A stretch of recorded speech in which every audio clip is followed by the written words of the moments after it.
Good morning. देखिए, आज की क्लास में हम लोग देखेंगे कि भारत जो है वो चीन पर 5 वर्षों से जो चीन की कंपनियों पर 5 वर्षों तक प्रतिबंध लगाया था वो हटाने जा रहा है। क्या है उसके कारण, इन सब के बारे में आज देखेंगे। और अमेरिका की धमकी कि 500% टैरिफ लगाने की, ये सारी बातें क्या होती हैं, आज इन सब बातों पर चर्चा हम लोग करेंगे। और इन बातों का क्या प्रभाव पड़ेगा भारत पर और विश्व की राजनीति पर, इन तीनों बातों का क्या देखेंगे सारी बातें और समझेंगे।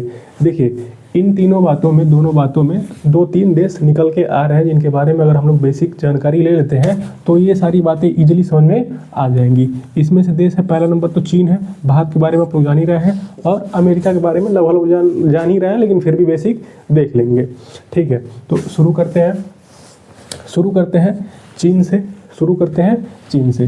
देखिए, चीन जो है, चीन एशिया में है। चीन एशिया महाद्वीप में देश है और एशिया महाद्वीप का सबसे बड़ा देश कौन सा है? रूस है। दूसरे नंबर एशिया का दूसरा सबसे बड़ा देश कौन सा है? चीन है। ठीक है, तो चीन के बारे में थोड़ा सा जानकारी ले लेते हैं। देखिए, दिख रहा है ना वहाँ पे? ठीक, देखिए चीन ये है, चीन ये है। लगभग 14 देशों से ये चीन सीमा साझा करता है। चीन के बारे में थोड़ी जानकारी ले लेते हैं, बेसिक जानकारी के बारे में देखेंगे। देखिए, चीन एशिया महाद्वीप में स्थित है, दूसरा सबसे बड़ा देश है एशिया का। चीन के बारे में देखिए, चीन की राजधानी है बीजिंग है। मुद्रा का क्या है, यहाँ की करेंसी क्या है? युआन है। यहाँ की भाषा क्या है? मंदारिन है। देखिए, विश्व जनसंख्या में चीन की जनसंख्या दूसरे स्थान पे है। चीन दूसरे स्थान पे है जनसंख्या के मामले में। पहले स्थान पे कौन है? पहले स्थान पे हम लोग हैं, यानी कि भारत है। चीन को पीछे छोड़ते हुए हम लोग भारत पहले स्थान पे आ गया। जनसंख्या के मामले में सबसे बड़ा देश कौन सा है? भारत है। जनसंख्या के मामले में सबसे बड़ा देश, पहला देश भारत आ गया। दूसरे पे कौन सा है? चीन है। देखिए, चीन जो है वो हुआंगहो नदी घाटी में स्थित देश है। चीन हुआंगहो नदी घाटी में स्थित देश है। हुआंगहो नदी यहाँ पे दिख रही होगी आपको, अपने मैप में देखिएगा। हुआंगहो नदी जिसे पीली नदी भी कहते हैं, हुआंगहो नदी घाटी में स्थित चीन एक देश है। ऐसे में यह घाटी अब सूख रही है। कौन सी घाटी? हुआंगहो नदी घाटी सूख रही है। जब सूख रही है तो अब समस्या हो गया। तो चीन क्या किया? चीन ब्रह्मपुत्र नदी जो भारत से होते हुए बहती है और बंगाल की खाड़ी में गिरती है, इसके पानी को मोड़ना चाह रहा है। ऐसे में यहाँ पे बड़े पैमाने पे डैम बना रहा है। इंडिया के मैप में हम पढ़ा चुके हैं, आप लोगों को इंडिया के मैप में पढ़ा चुके हैं। तो चीन जो है वह ब्रह्मपुत्र नदी पर डैम बना के और अपने तरफ मोड़ना चाह रहा है, ताकि जो इसकी घाटी सूख रही है वो हरी भरी फिर से हो जाए। ठीक है, तो ऐसे में नदी के पारिस्थितिकी तंत्र पे बुरा प्रभाव पड़ेगा। ठीक है, इस पे विश्व बिरादरी को ऑब्जेक्शन करना चाहिए। भारत भी इस पे ऑब्जेक्शन कर रहा है। अब देखिए, चीन के बारे में इतनी जानकारी होगी।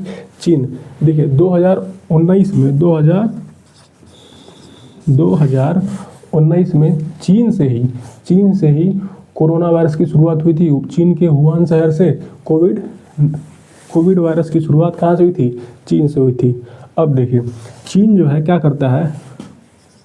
चीन कोरोना वायरस की शुरुआत चीन से होती है और 1962 में चीन भारत पे आक्रमण करता है। जिसे साइनो इंडिया वॉर भी कहते हैं, चीन के लोगों को साइनो भी बोलते हैं।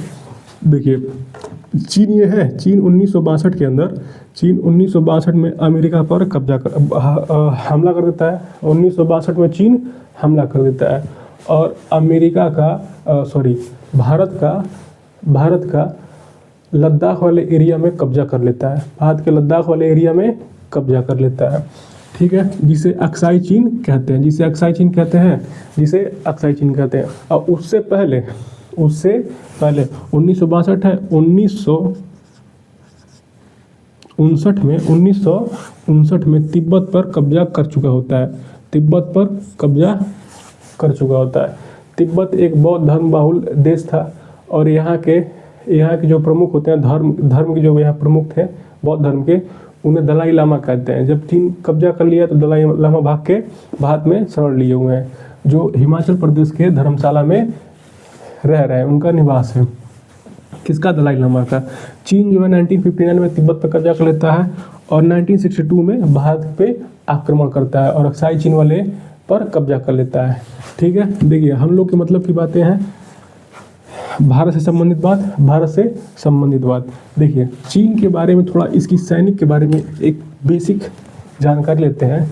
देखिए चीन अपनी सेना पर वर्तमान में 245 अरब डॉलर खर्च करता है, 245 अरब डॉलर खर्च करता है। और ऐसे में ये विश्व में दूसरा ऐसा देश है जो सबसे ज़्यादा पैसा अपने सैनिकों पर खर्च करता है। पहले नंबर पे कौन है? अमेरिका है। पहले नंबर पे कौन है? अमेरिका है, जो अपने सैनिकों पे कितना? 1000 अरब डॉलर। कितना डॉलर? 1000। ये 245 कर रहे हैं तो ये 1000 अरब डॉलर खर्च करता है। कौन? अमेरिका। ये है अमेरिका। ये अमेरिका है, ये वाला पूरा एरिया। अलास्का भी इस अमेरिका का ही पार्ट है।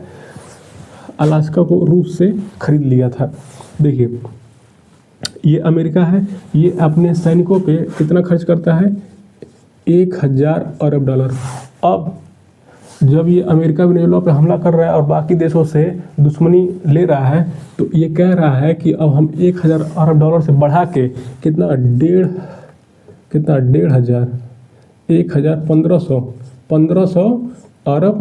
1500 अरब डॉलर बढ़ाना चाह रहा है। कौन? अमेरिका। अच्छा, अमेरिका तो मान लीजिए, लेकिन प्रेजेंट टाइम में अभी 1000 डॉलर खर्च कर रहा है और चीन 245 अरब डॉलर। भारत कितना कर रहा है? भारत महज 81 अरब डॉलर खर्च करता है। भारत कितना? 81 अरब डॉलर। अमेरिका से लगभग 10 गुना पीछे है और चीन से लगभग 4 गुना पीछे भी है। तो भारत को चाहिए ये कि अपने सैनिकों पे थोड़ा सा पैसा खर्च करे और इसको एटलीस्ट 100 अरब डॉलर चाहिए, 100 अरब डॉलर खर्च करे, है ना। देखिए ये सारी बातें हो गई। अब देखिए हम ये सारी बात इन आज के टॉपिक को समझने के लिए हम लोग को 1962 का जो युद्ध है उसको देखा जाएगा, थोड़ा सा उसके बारे में जानकारी लेंगे तो आज वाली जो कहानी है वो धीरे से समझ में आ जाएगी। देखिए इसको थोड़ा सा हम मिटाना चाह रहे हैं।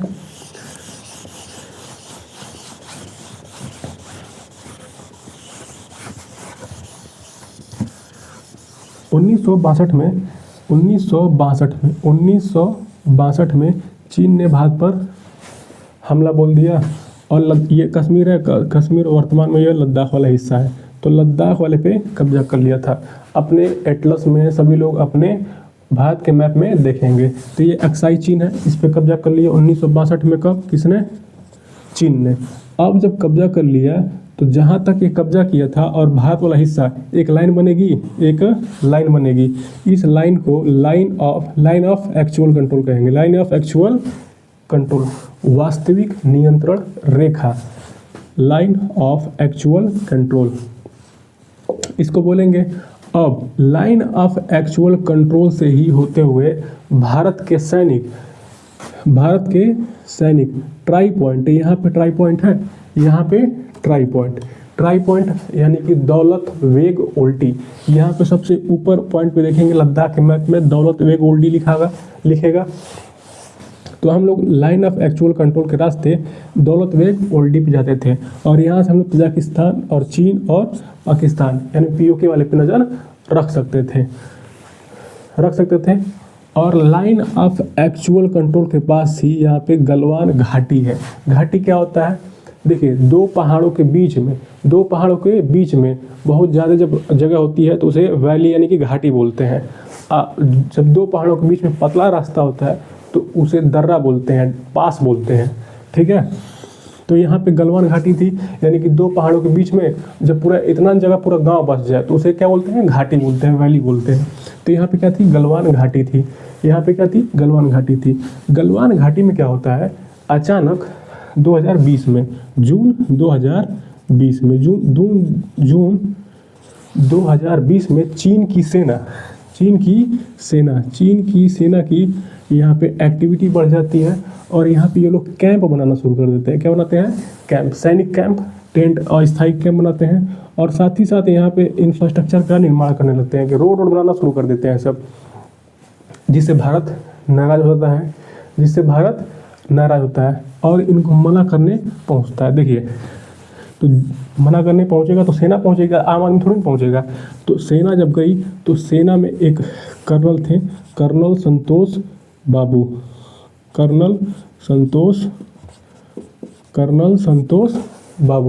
क्या थे? कर्नल संतोष बाबू थे। ये बिहार के थे और बिहार रेजिमेंट से ही थे। तो ऐसे में जब गलवान में कहाँ जाते हैं? ये गलवान वाले एरिया में ये लोग कैंप बनाना शुरू करते हैं और रोड बनाना शुरू करते हैं। तो इससे भारत नाराज है और इस एक्टिविटी को रोकने के लिए कर्नल संतोष बाबू के नेतृत्व में लगभग भारत के 40 जवान जाते हैं और एक संघर्ष भारत और चीन के सैनिकों के बीच शुरू हो जाता है। चीन और भारत के सैनिकों के बीच एक संघर्ष शुरू होता है जिसे गलवान घाटी संघर्ष कहा जाता है।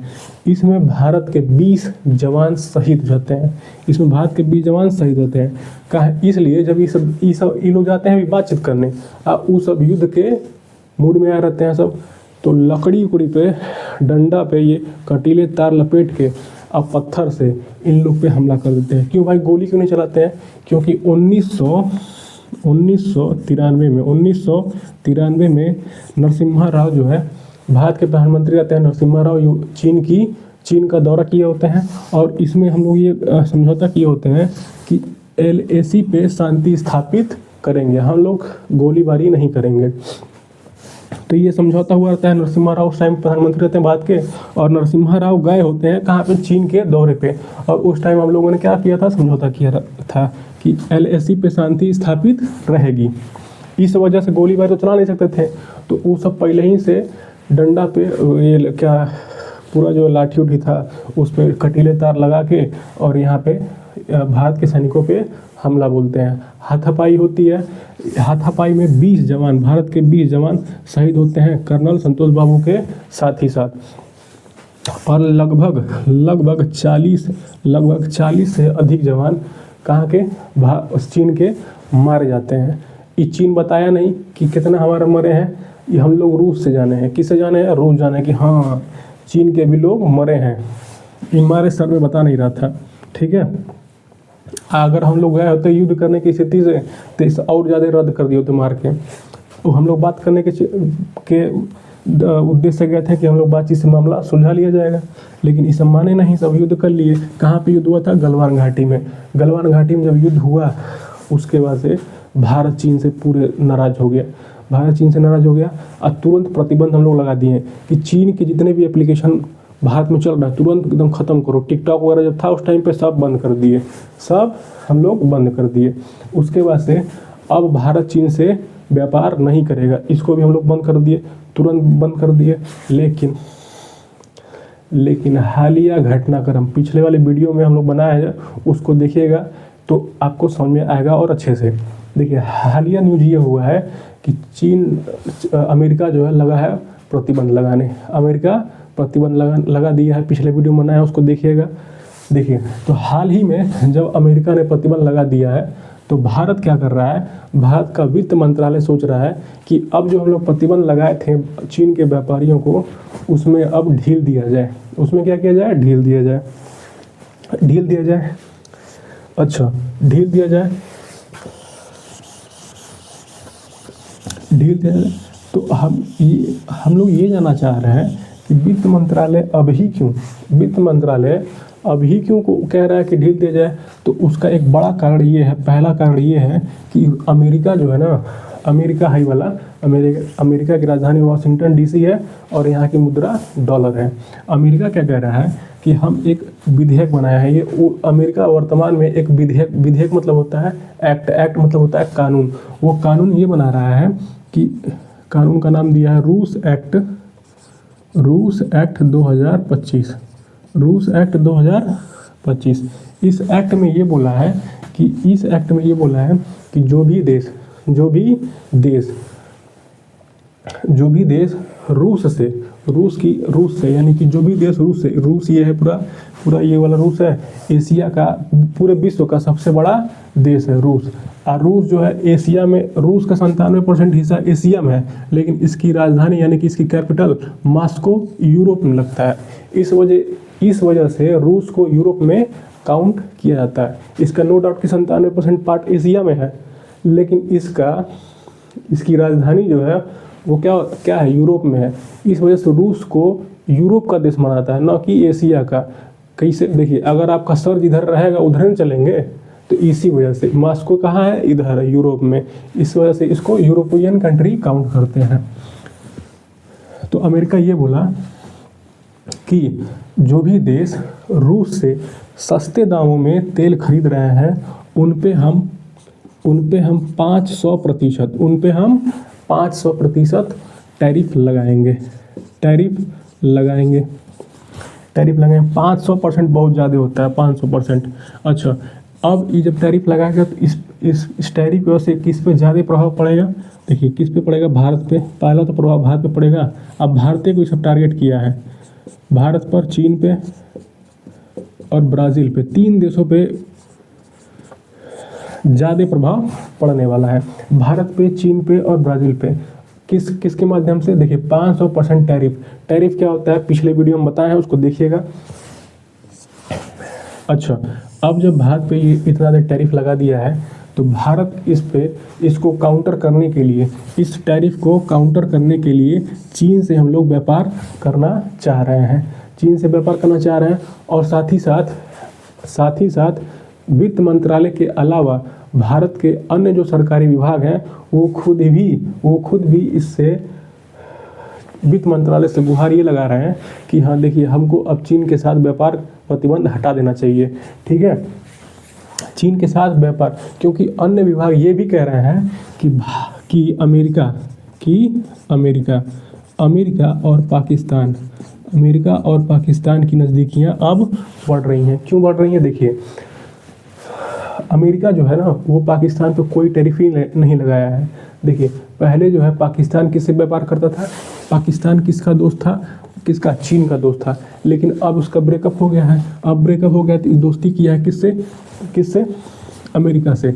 अब ऐसे में पाकिस्तान ये चाह रहा है, पाकिस्तान अपनी वस्तुओं को कहाँ बेचेगा, अमेरिका की बाज़ारों में। ठीक है, तो इस वजह से दूसरे विभाग भी कह रहे हैं कि अगर पाकिस्तान की नज़दीकियाँ बढ़ रही हैं इनसे, तो हम लोग अब इससे प्रतिबंध हटा दिया जाए। लेकिन हम लोग चीन गुड़ खिला के डंडे मारने की नीति अपनाता है। इस पे बहुत ज़्यादा भरोसा करने लायक नहीं है। ठीक है, चीन चालाक है। देखिए, तो बाकी विभाग भी इससे गुहार लगाए हैं सब, क्योंकि पाकिस्तान और अमेरिका का संबंध बढ़ रहा है। अच्छा, और साथ ही साथ एक समस्या भी हो रहा था। देखिए समस्या ये हो रहा था, जब हम लोगों ने प्रतिबंध लगा दिया था चीन पे, ऐसे में जो सरकारी काम होती थी, सरकारी ठेके होते थे, जो सरकारी विभाग के कामकाज होते थे, जैसे कि मान लीजिए कहीं बिल्डिंग बनाना, कहीं रोड बना देना, कहीं पुल बना देना, ये जो भारतीय कंपनियां थीं जब ये सरकारी कार्यों को कराने के लिए ठेका लेती थी तो वो बहुत ज़्यादा डिले कर देती थी। मान लिए अगर योजना बनता था 5 साल में करना है तो 6-7 साल 8 ये लोग डिले कर देते थे टेक्नोलॉजी के अभाव और स्किल्ड लेबर के अभाव की वजह से। ऐसे में ये प्रतिबंध हटाना आवश्यक दिख रहा है। अब देखिए, अब जब भारत अमेरिका से भारत चीन से जब प्रतिबंध हटा देगा तो उसके प्रभाव क्या पड़ेंगे भारत पर, इसको देखना बहुत इंपॉर्टेंट है। मेन यही है कि हम लोग सारा न्यूज़ तो समझ जाते हैं लेकिन प्रभाव उसका पड़ेगा क्या वो पता नहीं रहता है, वही इंपॉर्टेंट होता है। ठीक है, एग्ज़ाम में बड़े लेवल के एग्ज़ाम में यही सब पूछता है। ग्रेजुएशन का एग्ज़ाम देंगे और पोस्ट ग्रेजुएशन का एग्ज़ाम देंगे तो आपको प्रभाव क्या पड़ेगा ये सब पता रहना चाहिए। देखिए, चीन से प्रतिबंध हटने के बाद से क्या प्रभाव पड़ेगा। चीन से प्रतिबंध हटने के बाद से व्यापारिक प्रतिबंध हटने के बाद से क्या प्रभाव पड़ेगा। देखिए, पहली बात तो जितने भी सरकारी विभाग के काम थे वो करने में सरलता से किया सकता है, जल्दी से टारगेट अचीव किया सकता है। देखिए, सरकारी विभाग के जितने भी कार्य थे, जैसे मान लीजिए रोड बनाना है तो अब रोड बनाने में 7 साल लगता था, चीन वाले जैसे ही आएंगी ये सब कॉन्ट्रैक्ट लेंगी, ठेका लेंगी और आपको 5 साल के अंदर 2 साल के अंदर करके दे देंगी। देखिए, जैसे ही ये न्यूज़ आया है कि हम लोग व्यापार प्रतिबंध हटाने जा रहे हैं, वैसे ही भारत की जितनी भी मशीनरी और उपकरण बनाने वाली कंपनियां थीं उनके शेयर के दाम गिर गए हैं। क्या गिर गए हैं? उनके शेयर के दाम गिर गए हैं। जो भारत की जो कंपनियां थी जो मशीनरी और उपकरण बनाती थी उनके शेयर के दाम गिर गए हैं, क्योंकि कम में कॉस्ट में ज़्यादा चीज़ बनाता है। यहाँ के लोग अभी जूझते हैं, इस वजह से उनके शेयर गिर गया है। दूसरा देखिए क्या प्रभाव पड़ेगा। और देखिए, दूसरा ये प्रभाव पड़ेगा कि जब चीन भारत के अंदर आएगा तो बड़े पैमाने पे पैसा लेके आएगा और यहाँ पे इन्वेस्ट करेगा। बड़े पैमाने पे इन्वेस्ट करेगा तो जो छोटी छोटी कंपनियां हैं भारत की कंपनियां वो इससे कंपटीशन नहीं कर पाएंगी और कहीं ना कहीं वो कंपनियां जो है वो कहीं ना कहीं टूटने लग जाएंगी। और स्किल्ड लेबर चीन जो है जब आएगा तो स्किल्ड अपना लेबर लेके आएगा, स्किल्ड इंजीनियर लेके आएंगे। तो भारत के जो पहले से जो मिस्त्री हैं जो खूबसूरती खाते हैं सब, कोनो काम 10 दिन कराएगा तो 15 दिन करते हैं सब, अब उनको चुनौतियाँ झेलनी पड़ जाएंगी। तो उनको क्या है, अब भारत के भी जो जितने लेबर हैं उनको स्किल्ड होने की ज़रूरत है, नहीं तो बाबू बेरोजगार होने के लिए तैयार रहो। काम छीनने की बारी अब है, काम इन लोग से छिन जाएगा। किनसे? अनस्किल्ड लेबर से। दूसरा देखिए, इतना बात समझ में आया। अब देखिए, चीन क्या कहता है कि देखिए, जो भी देश हैं अगर चीन से व्यापार करना चाहते हैं, जितने भी देश हैं चीन से जो व्यापार करना चाहते हैं, अगर आप हमसे व्यापार करते हैं तो मेरी कुछ शर्तें हैं। पॉलिसी क्या है? देखिए, चीन ये कहता है कि कोई भी देश अगर चीन से व्यापार करना चाहता है तो वो ताइवान को देश मानने से कंसीडर न करे, ताइवान को देश न माने। क्यों भाई? देखिए, चीन यहाँ पे है और ताइवान यहीं पे है, ताइवान ये रहा और चीन ये रहा। पहले चीन और ताइवान एक ही देश रहते थे, लेकिन धीरे धीरे इन दोनों देशों में पॉलिसी नीतियों के लेके खटास आ गई और दोनों देश अलग अलग हो गए।